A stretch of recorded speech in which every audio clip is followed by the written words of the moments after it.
Natry niya na ba, boss, yung lechon kawali sa laing? Ganito lang kami magluto ng laing, mga boss. Napakasimple lang. Pero napakasarap. Ilagay natin, mga boss, yung pangalawang gata sa ating kawali. Ayan. And then isunod na rin natin yung bawang at saka luya. Saka yung dalawang can ng ating sardinas. Yan, mix lang natin yan. And then, mag-add na rin tayo ng paminta, asin, saka betchin. Mga bossing. Mix-mix lang. Pag umulo na, ilagay natin yung ating pinatim laing. And then, pag malagay na natin, mix lang natin to. Mix lang natin hanggang sa ma-absorb niya yung gata na nilagay natin kanina. And then, iplatin muna natin siya and then takpan natin. Tapos, pag natuyo na siya, ayan, saka na natin ilalagay yung ating lechon kawali.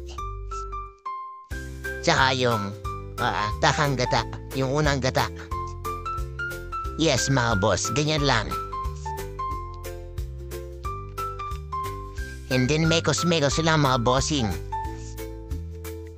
Yan, mekos-mekos lang tayo. Hintayin lang natin yan na magmantika na. Lagay na rin pa tayo ng sili. 2 sili lang muna, mga boss. Mix-mix lang natin yan. Tapos pag nagmamantika na, okay na yan, mga boss. At ito na yung kalalabasan niya, mga bossing.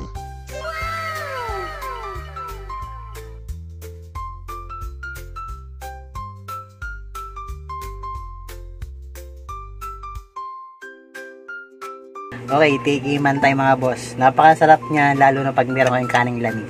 Tatay tama dito. Kuha tayong serving spoon. Isang malapit na subo lang. Kita mo na eh. Grabe. Oh. Grabe.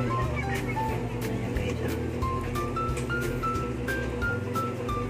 Lalaway na ako. Tingnan nyo naman guys kung gaano kasarap yan, mga bossing. Fresh from Bicol pa yan, no? Oh. Wait. Okay.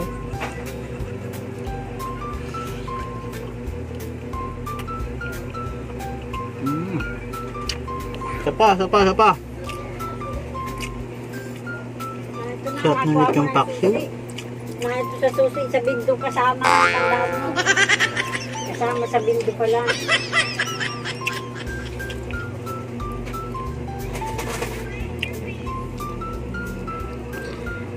Di pwedeng isang subo lang. Butay ng sarap.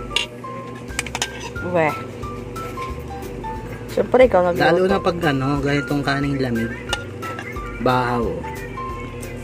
Ihipan muna natin. Wala na yung mababahaw. Kasi dadalhin ko yung sa kwan. Yan? Sige. Kala ko yung pansit.